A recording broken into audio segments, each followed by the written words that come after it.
Hello, everybody. My name is Nick Corbett, and I am an instructor at the Carroll Center, and I'll be presenting today along with... I'm Ashley Colburn. I'm also an instructor here at the Carroll Center along with Nick. Awesome. All right, cool. Our topic today is must-have apps of 2020. And we approached this with the question of what app is so exceptional that it's going to make our top 20 list. And we live in a pretty cool time where screen readers on mobile devices, which is our main focus, make a lot of mainstream apps accessible to us. So our apps are a diversity of mainstream and accessibility-based applications. My recommendations come from experience with clients who, the demand for those apps has led me to learn them, and the ones that have stuck around in my own life are the ones that I find exceptional. So that's how I came to some of my recommendations. Ashley, do you have any ideas how you came to yours? These are the apps that I use myself on a daily basis because I have found them better than their similar alternatives. Very cool. Cool. So the way we're going to do this is we're going to go from number 20 all the way down to number 1. And Ashley's going to start us off with number 20. All right. So number 20 is the iRobot app. It is a free app that you can get on pretty much any smartphone or tablet. And iRobot is the company that creates the Roomba floor cleaning vacuums and or mops. And it just makes it so that you never have to worry about vacuuming your house again. You can download it for any Roomba device that you have, whether it's one of the cheaper ones that all it does is vacuum, or if it's one of the more expensive ones where you can set up a map, put it on a schedule, tell it what you want it to do and when you want it to do it. Or if you want it to be Alexa enabled, Wi-Fi enabled, I think they also do GPS enabled.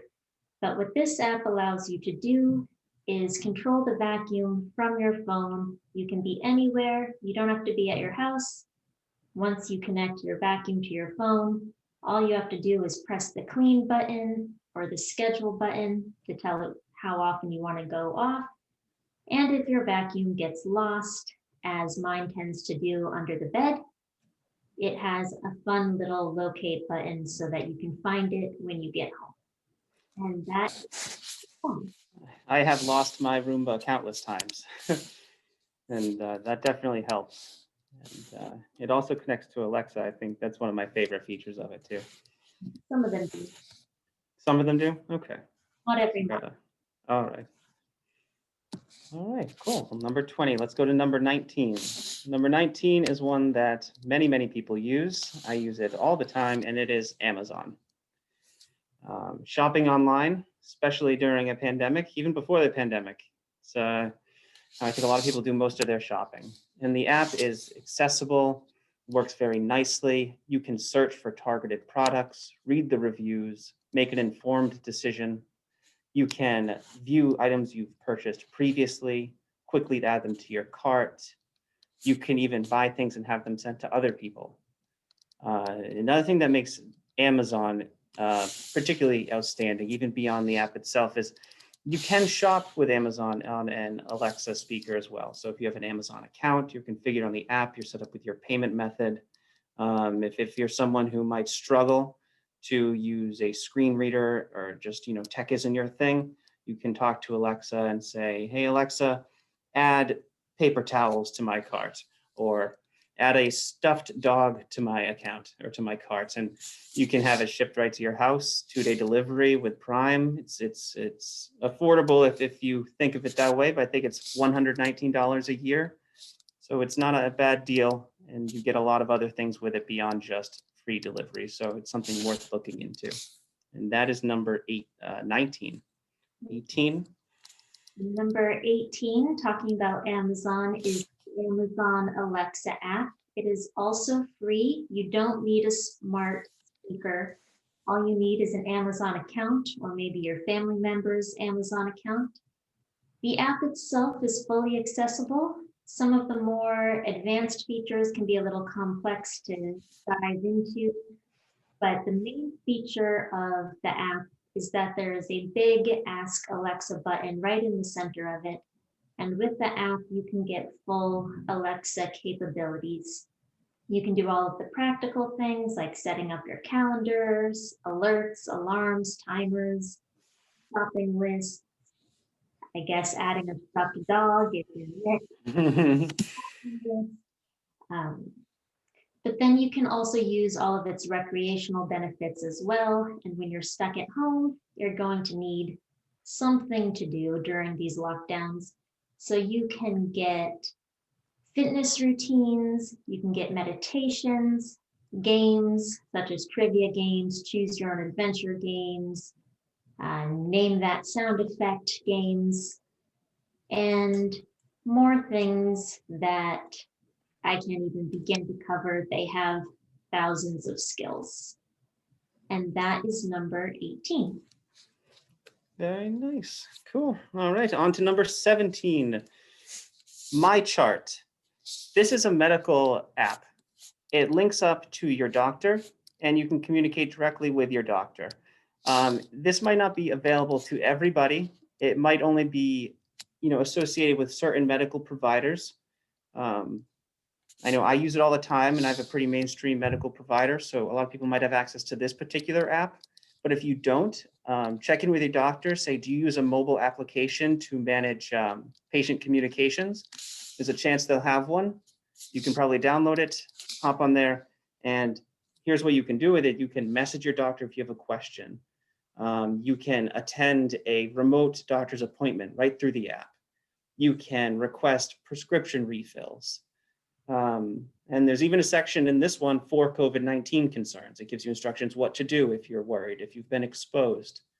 I found this to be just revolutionary in terms of managing medical appointments and scheduling appointments. You can go in there and view all upcoming appointments. So even down the road, your next physical, it'll be in there scheduled, ready for you to view.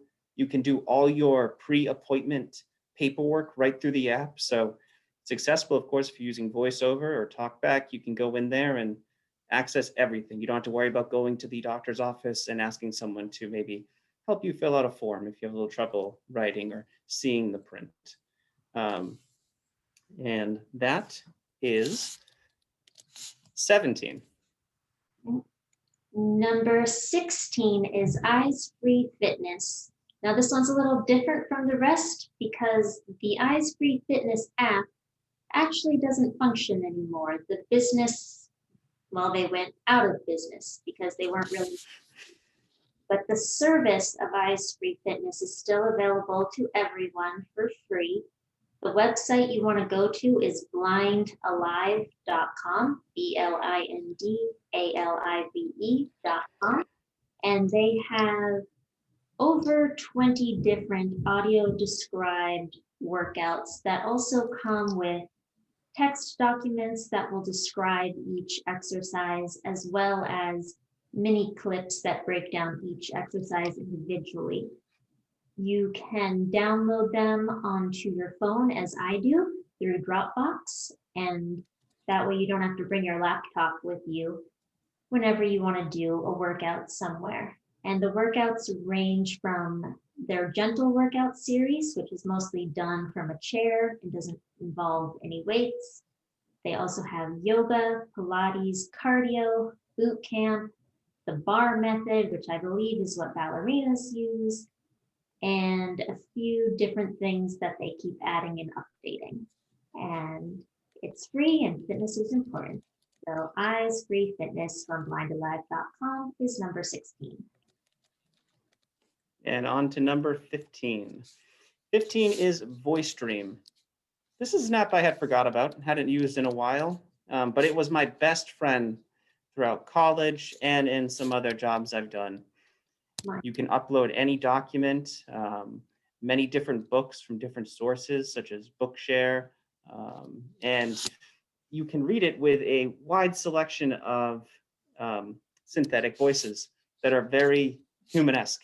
So it's a very pleasurable reading experience. And for the low vision people among you, You can customize your font size, contrast, style, and you can have this little cursor that moves along with the voice that's reading it to you auditorily, so you can follow along if that helps you stay engaged. This app was exceptional to me. Just, it works with every document, but mainly, a lot of times when I have to read something, I don't want to just sit in a chair. I feel like going for a walk. So throw on Voice Dream and I can listen to any text that normally would have to be accessed on a computer just on the go. And it's just very comfortable. So number 15 is Voice Dream. It's not a free app, but it's a good investment if this is, an area of activities that you might need this for. Mhm.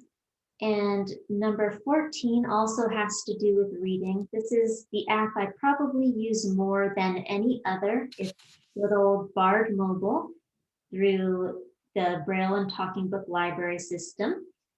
And it is a free service, free app. All you have to do is sign up through your Braille and Talking Book Library, and you will have access to the entire database of audiobooks and Braille books. You also can get magazines and some specialty items like musical scrolls, translations, things of that nature. It's completely accessible, as you would expect it should be through the National Library Service. And it has thousands of titles.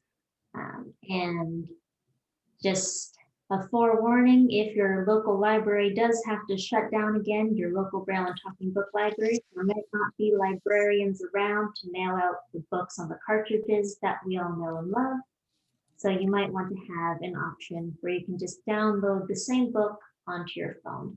So 14 is Bard Mobile. Nice, and that feeds very nicely into number 13. Speaking of collections of entertainment materials, let's go on to the mainstream app that everyone has come to know and love, Netflix. Yay. Netflix, yay indeed. It's got tons of titles, new things coming out all the time. I know I have a couple favorites. I won't plug them here, but you'll find them. They're right up there. It's great. One thing the reason it made this list is just because the app is so accessible, and also the audio description on it is really well done. Other apps also have audio description, but I've found it a little easier to find and activate and search by audio description on Netflix. So I think they just really deserve props for how well they've done with that. Not everything's audio described, but I think that's increasing all the time for what is available. So it's wonderful that a mainstream app like that is, trying to do the best thing for a demographic that might not make up the majority of its users. I'm very impressed by Netflix. So that is number 13. Number 12 is the Podcasts app. The one that is just built into iOS is the one that I use. You can get other podcatchers as well, and they're all good. And if you are using Android, you can find equivalent apps as well. But the reason I love podcasts so much is because you can find information on literally any topic that you want. You could type the word cheese into the podcast app, and podcast about it. They have educational podcasts. I'll plug one of my favorites is called Stuff You Should Know, where they just educate you on different interesting topics. They also have things on mysteries, true crimes, medical issues.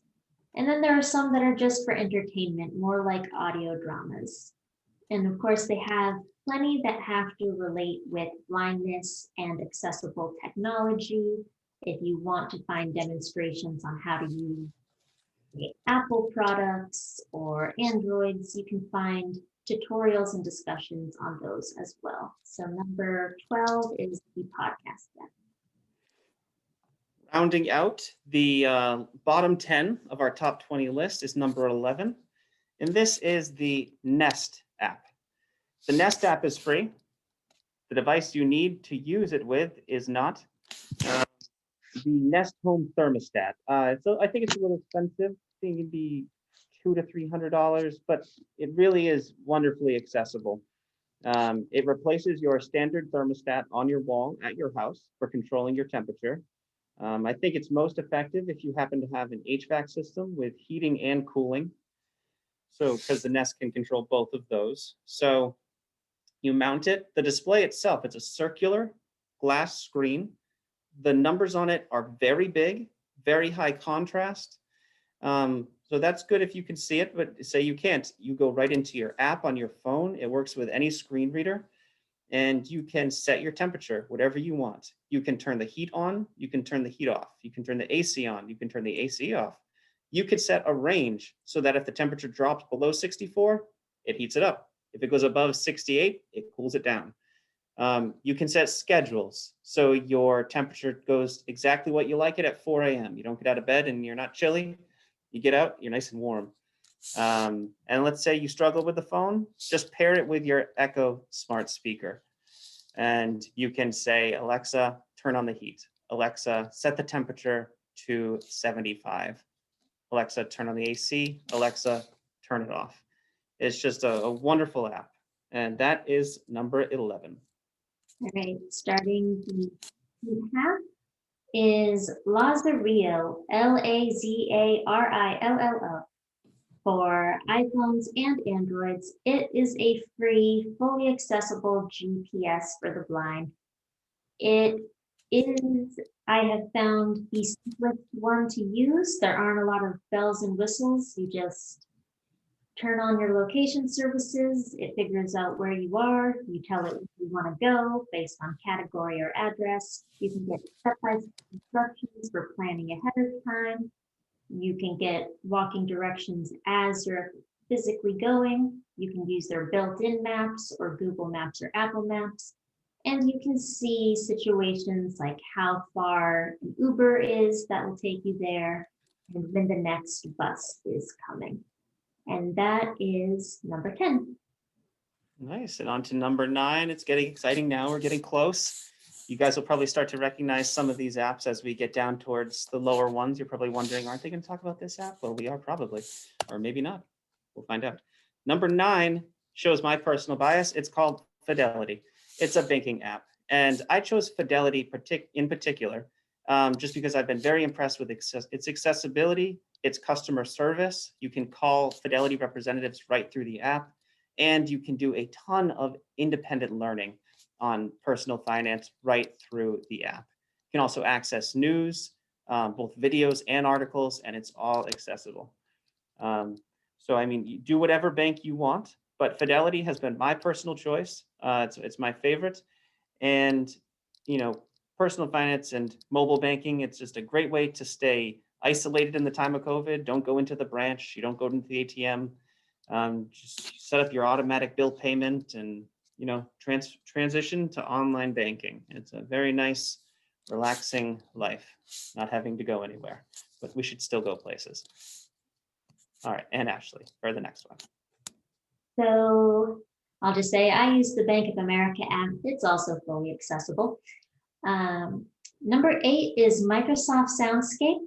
I chose this app because it has saved my life so many times. It is a free app where you can assign sound beacons to points in your environment. So when you reach a certain address or you find a certain address, you tell it you want it to have a beacon, it saves it. And then in the future, if you have some headphones, I would suggest bone conduction so you don't block your ears while you're traveling. All you have to do is pull out your app, say you want to go to this location, and it will give you a sound cue as to which direction you need to face. It will also tell you what you're passing as you go around, so you can get sort of a snapshot of your environment. But it's been extremely helpful to me when an Uber driver or a Lyft driver drops me off maybe 2 or 3 houses away from where I really need to be.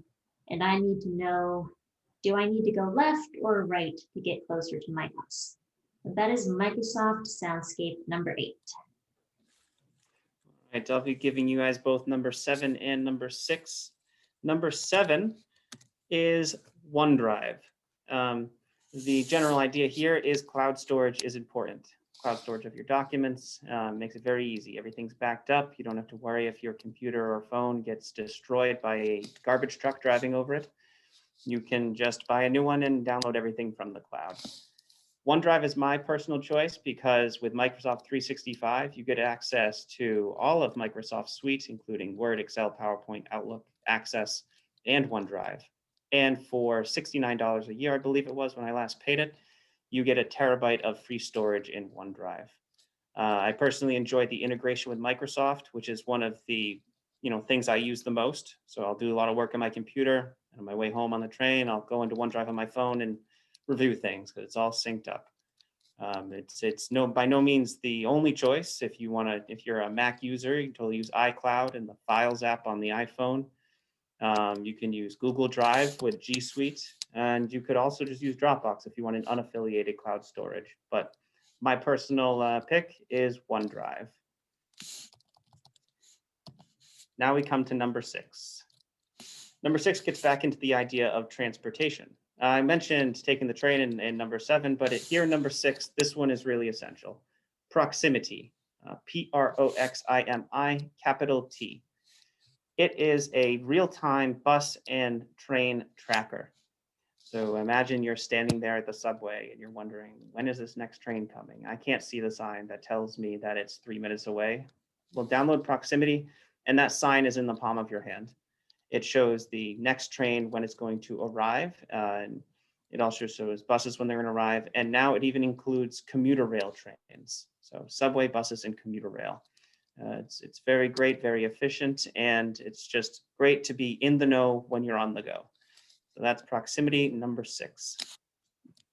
Number 5, it was a tie with Uber and Lyft because they essentially do the same exact thing. They're both ride demand services where you download the app, you tell it where you are, where you want to go, a driver comes and picks you up. It is mainstream. It's not just for visually impaired people. And it's very important to have these on hand, especially these days. You might not want to take the bus or the train in these times in our coronavirus, but also it's curb to curb. So you don't have to figure out where you're going from the train. If you're going somewhere for the first time, you can get dropped off right to where you need to be. Both of them have safety features put into place. The drivers are all required to wear masks. The customers are all required to wear masks. And I believe both of them, I'm not sure for Lyft, but Uber has it. There are no more ride sharings. You can't do carpools anymore. It's you and only the people you know can ride at the same time. No strangers can ride with you. And they're both just really convenient. It helps to have both of them because if you check both of them at the same time, sometimes one of them is cheaper one day than the other one. So that is number 5. And then number 4 is a really useful one. It's Seeing AI, also by Microsoft. It essentially turns the camera of your smartphone into a set of eyes where you can get different information. Whether you want to get a quick snapshot of some text that happens to be in front of you, or you want to take a picture of text and share it for later. If you want to analyze a picture to see what it's all about and where things are located. It has a color identifier, a light detector for those of you without light perception, a currency reader, and a slightly offensive channel where you can take pictures of people and it tells you how old it thinks. It's not usually right, but it is incredibly useful in times when you don't necessarily want to flag down sighted assistance for a quick task. So number 4 is Seeing AI. Very nice. Yeah, I've experienced a little trouble using that person tab to give someone the wrong age, and you just feel awful. But let's see, number 3, I shouldn't talk about this app when I'm hungry. It is Instacart. Instacart is great. You go on there, you can go grocery shopping from your couch, from the train, from the park, from anywhere. Go into Instacart. As long as your account is set up, a simple process. You can choose a store. The store is available on Instacart, very dependent upon your area that you live in. In my area in particular, I can get a few different grocery stores, and another store that is a grocery store, but it's Target, so it's a little more than a grocery store. So it's a nice diversity of selection there. And you go in, it totally works with your screen readers. You can do these gestures, particular to the app, almost like the adjust value gestures, to quickly add things to your cart. You can review your cart, remove things you don't want. You can leave special instructions for the person who's going to be shopping on your behalf. You can leave instructions to have your delivery, once they bring your groceries to you, left in a particular location so that there's no contact delivery. Nice and safe for the time that we're in now. And also, while they're shopping, you can communicate with them over text, them being your shopper, and make sure that you're getting exactly what you want. So at number 3 is Instacart. All right, number 2 is exceptionally important these days. It is the Zoom app. All of you must be at least somewhat familiar with Zoom because you're on Zoom right now. Some of you might be on your computers, but the app is free and it has the full capabilities of the computer. You can host virtual meetings like this, you can record. Screen sharing I found is a little tricky, but it can be done. The reason I like it is because we have so many Zoom meetings going on these days that sometimes you don't just want to be sitting at your desk the whole time, especially if it's a meeting where you just have to sit and listen. If you're anything like me, you might want to mute your audio and then go do the dishes at the same time. So you're getting everything done you need to in the day. And so the Zoom app just allows you to take your meeting with you rather than sitting at the computer. So number 2 is Zoom. Go ahead. What did you say? Last but not least. Last but not least is number 1, which you could argue is first. But it is a tie between the app that you all probably know and another app that you all probably know. It is Aira and Be My Eyes, 2 apps that, in a sense, put the power of sight into your smartphone, connecting you to either a paid professional through Aira or a volunteer sighted assistant through Be My Eyes. You can see the world around you in great detail. People will view the world around you through your camera and describe it to you. Aira is particularly useful for doing confidential tasks or things that you wouldn't want a stranger knowing. So if you want to read your mail, very good there. Be My Eyes, very helpful. If you don't want to spend the money or you don't have the time available on Aira, use Be My Eyes to help you set your thermostat. Aira, you can purchase subscriptions for, but you can also use it free every day for a short period of time, about 5 minutes. And both of these apps are just fantastic. They're really great if you're out and about, you get lost, just think, I'm struggling right now. Well, maybe I can get a little assistance right through my smartphone. So Aira and Be My Eyes really strongly take number 1 here this year in 2020. So the top of the 20 apps for us is these 2, Aira and Be My Eyes. And just one thing to note, the Carroll Center is now an organizational partner of Be My Eyes. So if you go into the Be My Eyes app and select blindness organizations, you can select the Carroll Center for the Blind and give us a call right through there to speak to some of our specialists. And that rounds it out with the top 20 of our app recommendations. All right, so thank you everyone for listening to our list. Nick and I are going to stick around for another few minutes for a Q&A session. Answer some of the questions that came in through the chat box. Maybe some of you have your own suggestions of must-have apps that you think people need.